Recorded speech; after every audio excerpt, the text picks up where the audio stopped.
And next from Brandon Victor Dixon. That's the kind of work I like to do. Challenging work that has a message. And from Kate Baldwin, if no one's doing the creative work that you want to do it yourself. And from Colin Powell, a dream doesn't become reality through magic. It takes sweat, determination, and hard work. And from Satchel Paige, work like you don't need the money. Love like you've never been hurt. And dance like no one's watching. And our last quote, of course, is from Charles Fillmore. Favorite of mine. I fairly sizzle with zeal and enthusiasm and spring forth with a mighty faith to do the things that ought to be done by me. And I believe, if I'm correct, he was 94 when he wrote that quote. Yes. Wow. Yes. Whoa. Yeah. Woo-hoo. Right. Yeah. That's right.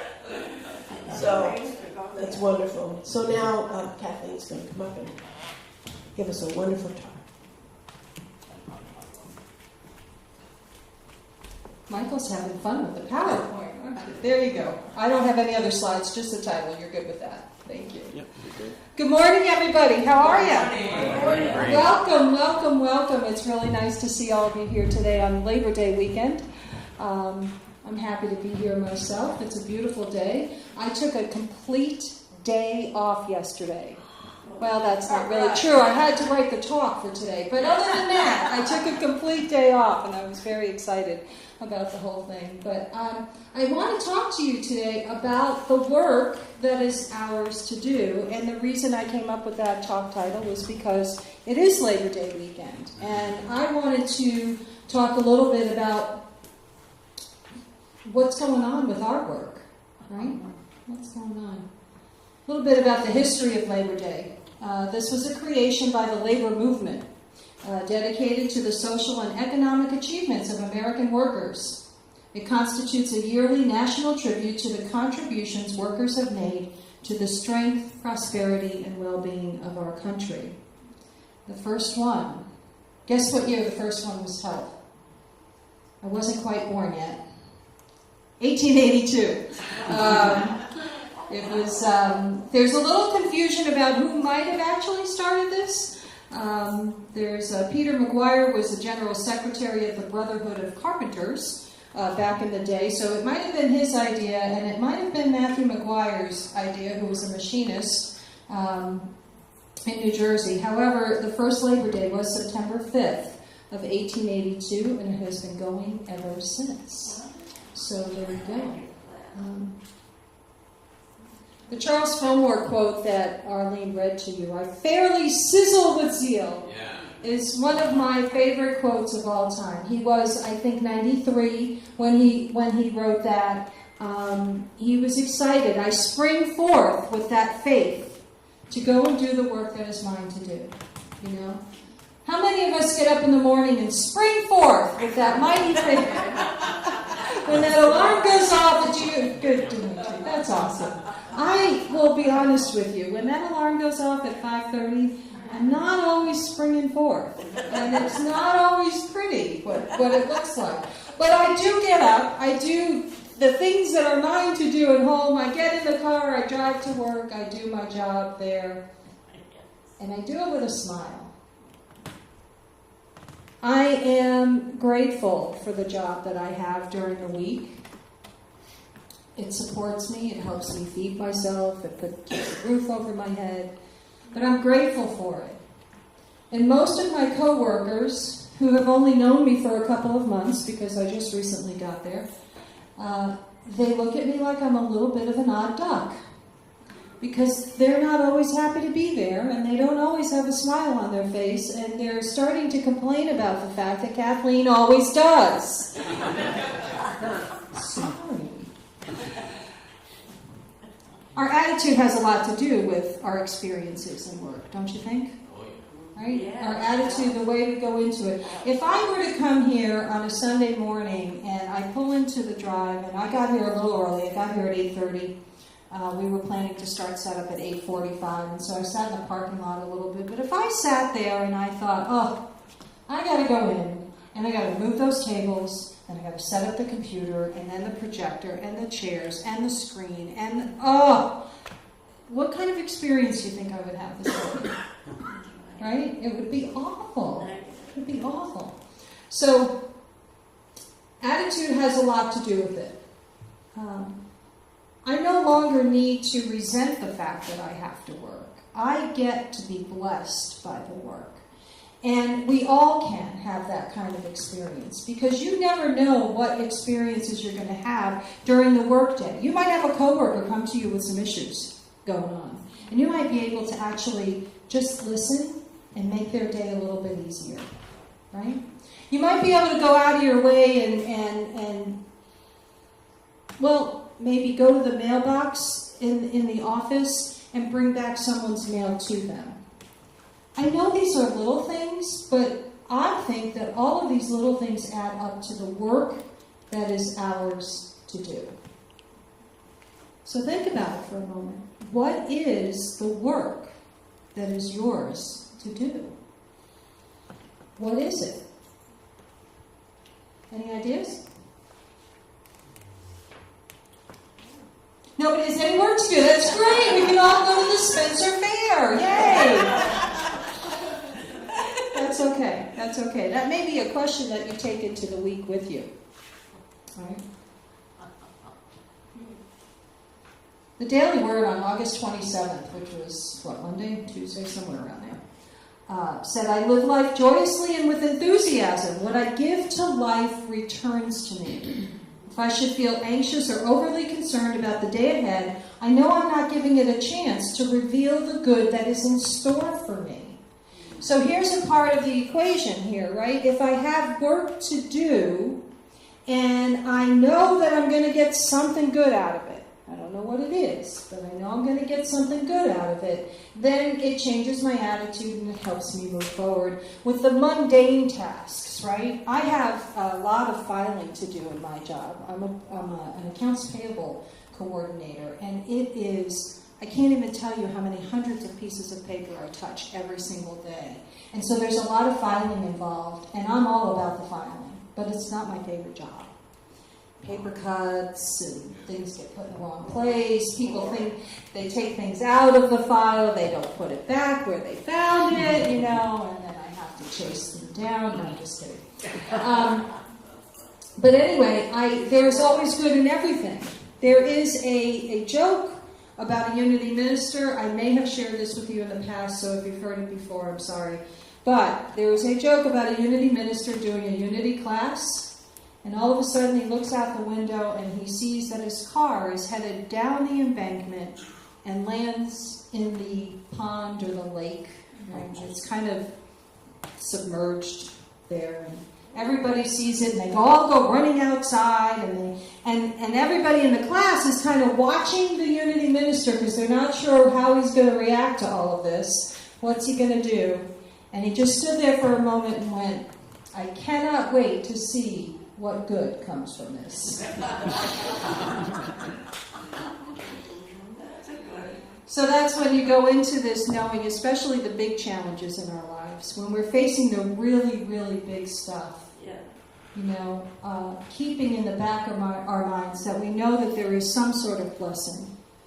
If you think back to the challenges that you have had in your lives, you've obviously survived them. You're here, right? But there have been times, I know in my life, and I'm sure in yours, where you've had challenges where you didn't think you were going to survive. And yet you did. And you can look back and you can see what lessons you've learned, maybe. So God, we believe, is the source of everything, yes, and that anything is possible with God. And we also believe in unity, that God is a presence within us. God is not a being up in the clouds looking down upon us going, and it's football season now, so you get to score a touchdown. No, you don't get to score a touchdown. It doesn't work that way. God is within us and is guiding us. Spirit is helping guide us each step of the way. We just have to follow that intuition that has been given to us. That divine intuition. Right?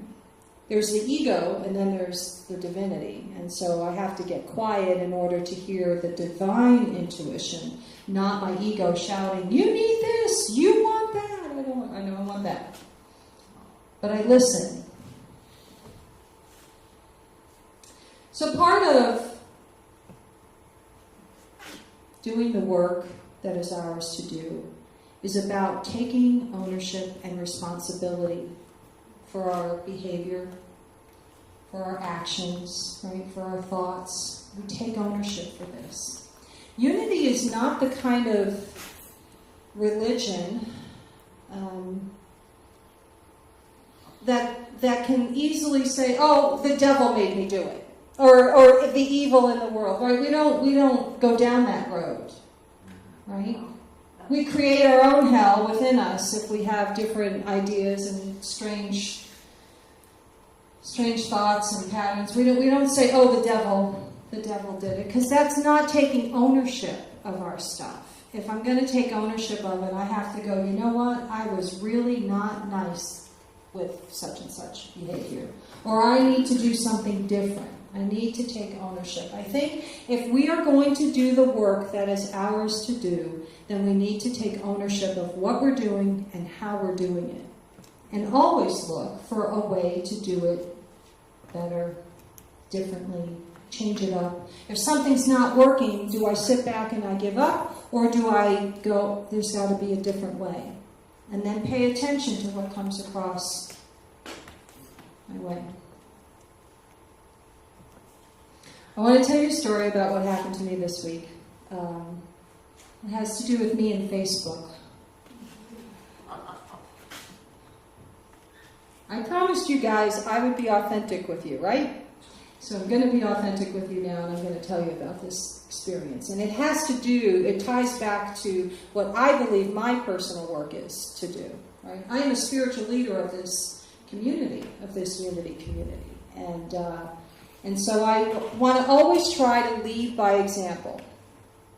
And so I'm on Facebook one day this week. It must have been Tuesday, because Tuesday was a primary election day in a lot of places, yes? And so I'm on there and I'm reading these posts from people, and I'm telling you it's not a smart choice to make, to read posts on an election day. It just isn't. I'm sorry.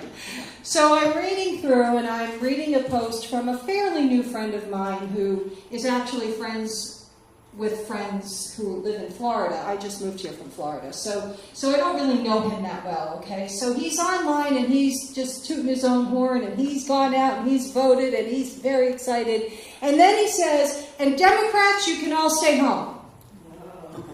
Really? So, okay, so now he doesn't stop there. He says something about, "You can't take my rights away from you," or something, from me, or something to that effect. And I was overcome with human emotions, and I don't react that often to this kind of stuff. But I scrolled down some more, and a female this time, who was a friend of mine, again, not real close, but she is completely annihilating a complete race of people. Like, a race different from hers, and she's just lumped us all together in this really big, bad way. And I thought, really? And the first thing that came to mind was, we have got to start doing something different. We can't keep doing this. And I thought, what can I do? And I was feeling very, very angry. Unity is all about, we are one. I don't care what sexual preference you have. I don't care what appearance you have. Nothing changes. I've said this often here. We are one with those politicians in Washington, whether we like it or not. We are. That's our belief, is that everyone is connected. There is only one power, one presence, God, and all are inherently good, deep within. It's just very hard to see. That's for sure. Some harder to see than others, right? So I'm churning with all of this stuff, and so I sit down and I write a Facebook note, like a little blog entry, and I just go, I'm really sad. This just really makes me sad, because this is what Facebook has done for me in the last couple of years, is it's shown me people's opinions that I never really wanted to know in the first place. You know, I didn't know they felt that way. And it makes me sad that they feel that way. Right? Okay, so I do this note, and basically what I say is, I'm sitting here in judgment of these people, and I know that I don't want to do that. Because if they're wrong for judging, then I'm certainly wrong for judging, and I'm going to stop, and I'll make a gratitude list, and I'm going to become aware of it, and all of this other stuff. It's always going to be about what can I do differently, right? I can't change anybody else, per se. But I can lead by example, and I can change. So I feel better about this. Until the next day, I get on Facebook, and I'm scrolling down, and this same man who had posted about, Democrats stay home, don't vote, I've got my way, just don't vote, kind of thing. This same man, and I honestly did not search out his name, all right? It came up on my feed. And there it was, only 27% voter turnout. How disappointing. What's wrong with all of you? You told people to stay home!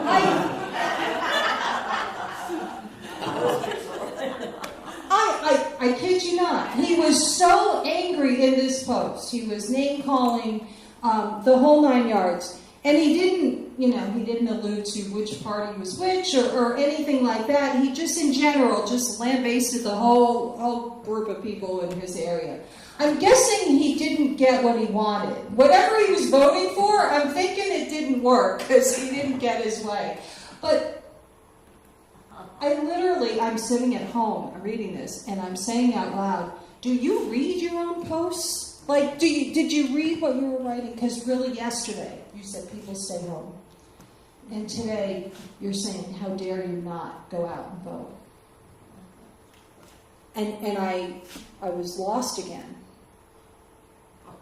I was lost because I thought, something's wrong here. Something is seriously wrong when we're all over the place and we're not even paying attention to it. And this is what I came up with. For me, the work that is mine to do, I need to be committed. I need to be committed to self-awareness. I am not going to make any progress whatsoever until I figure out who I am, what's going on, and I need to be willing to make a change. If I don't like what I'm seeing, if I don't like what I'm doing. I'm in a role here where I am trying to carry the message of what unity is all about. Unity is about the teachings of Jesus. Unity is about being one with the only power and presence in the universe. And that power and presence is love. And if I am not seeing love in the universe in front of me, then what can I do to display love? What can I do to display including everyone, not excluding anyone? So I need to be committed to self-awareness. I need to be committed to authenticity, which the people who have been here for a while, I think by now you realize what you see is what you get with me, yes?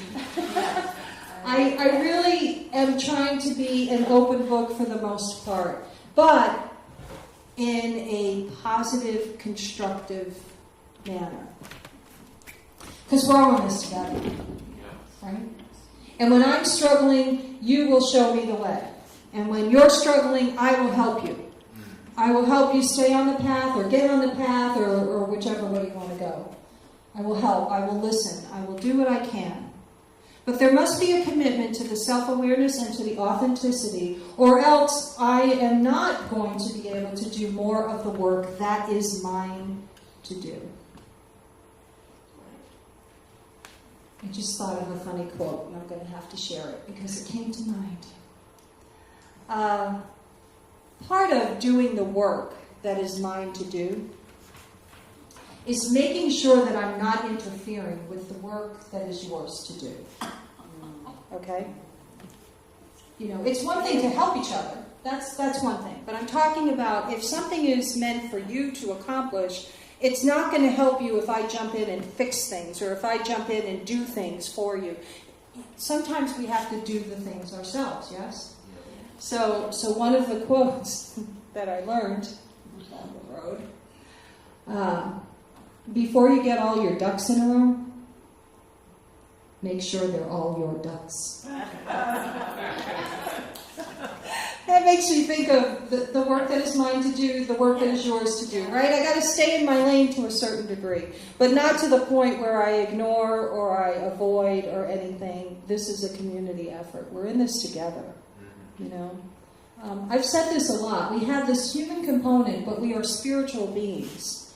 We're just having a human experience. And boy, can that be tough at times, yes? Yes. Right? But the work that is ours to do, I invite you again to think about that question. What is the work that is ours to do? As a unity community, our work is to carry the message, right? So we do a book study on Saturdays online. We're going to have a class coming up once we figure out what our move is going to be and all this other stuff. We are going to be moving spaces. For those of you who haven't been here long, we are going to be moving to a new space. We don't know the address yet, but it's coming. So we're going to be doing classes that way. We're going to offer a listening ear. As a spiritual leader, if you call, I'll listen, right? And if you get my voicemail, you leave a message and I call you back. But we're in this together, is what I'm trying to say. So as a community, we are doing everything we can to share lessons with each other. Next week's lesson is going to be on the power of order. And we're inviting, Mary Fisher is no longer going to do a separate meditation after the service. She's going to come here and she's going to be a part of the service. And she's going to do the meditation here. I'm very excited about that. I think it's important to get more people involved in all of this. Unity is about creating our life experiences through our thoughts, and then those thoughts become words, and then those words become experiences. We manifest our experiences. And if we're not liking what we see or what's happening, what can we do differently? Not doing anything wrong, just maybe need to shift directions a little bit. Right? Okay. So I'm going to end with this. Arlene and I were talking earlier, and we really like this one quote from Colin Powell. I've always admired him, and the quote is, "A dream doesn't become reality through magic. It takes sweat, determination, and hard work." So, who's willing to go through the sweat, determination, and hard work? Maybe. Yeah. Right. Really, I'd like it easier, softer way, if I can help it, but it doesn't always work that way. But it is not going to come about by magic. In other words, if I'm out of work and I'm sitting at home and I pray because I have faith that God is going to get me the right job, if I sit at home on my couch, the job is not going to jump into my lap. Right? It's just not. Well, maybe if anybody has had that experience, see me after the service. It's just not going to jump into my lap. I have to fill out the resume. I have to fill out the applications. I have to go for the interviews. I have to go through that whole process. And then I am led to the right and perfect place. Yes? So it doesn't happen by magic. If I want something different, I need to do something different. And knowing that God as source is within each and one of us, we can do that, yes? Yes. And so it is. Amen.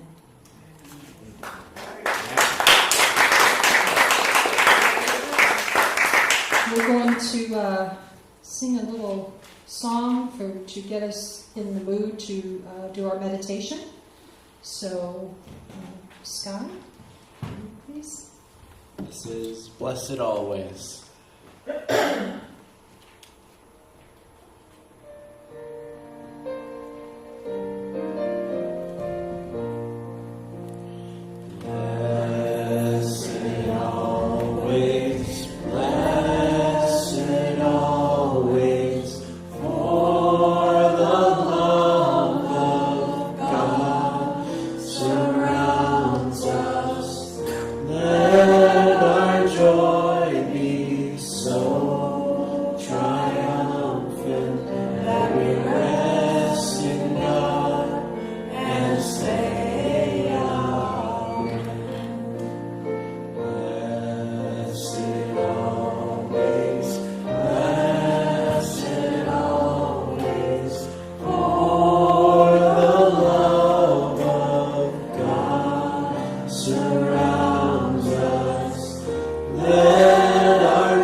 As the music fades away, I invite you now to close your eyes if you feel comfortable doing so.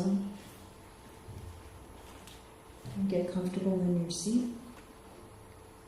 And take a couple of deep breaths. Feel the air entering into your lungs, filling up your whole body, exhaling out any stress or tension.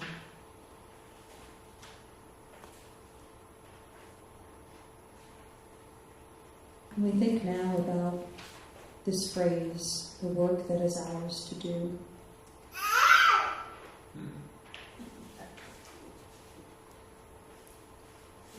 What is it that is mine to do?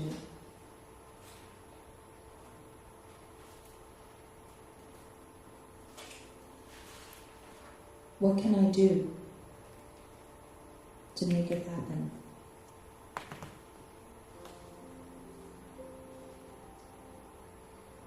How can I get there?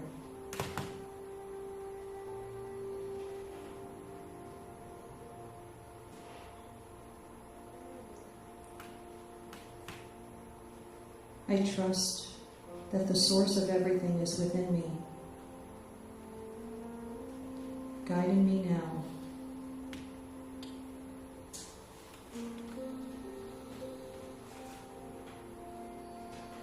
I believe in unity. I believe in oneness.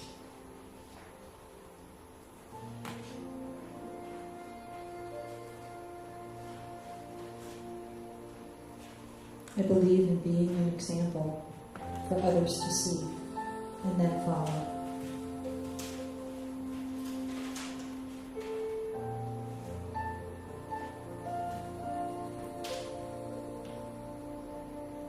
What is my work to do? And how will I do it? I take these questions into the silence.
What work is mine to do?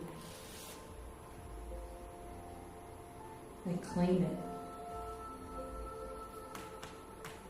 I welcome it.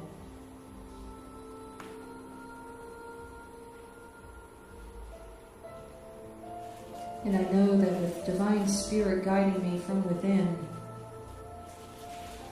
I can't go wrong.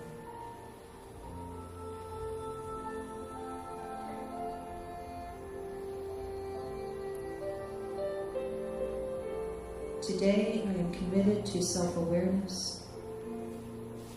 I am committed to being genuine with the people I meet up with. I am committed to being the best me that I can be.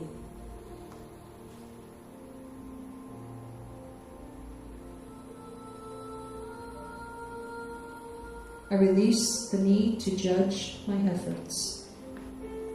I already know I am doing the best I can do. I am committed.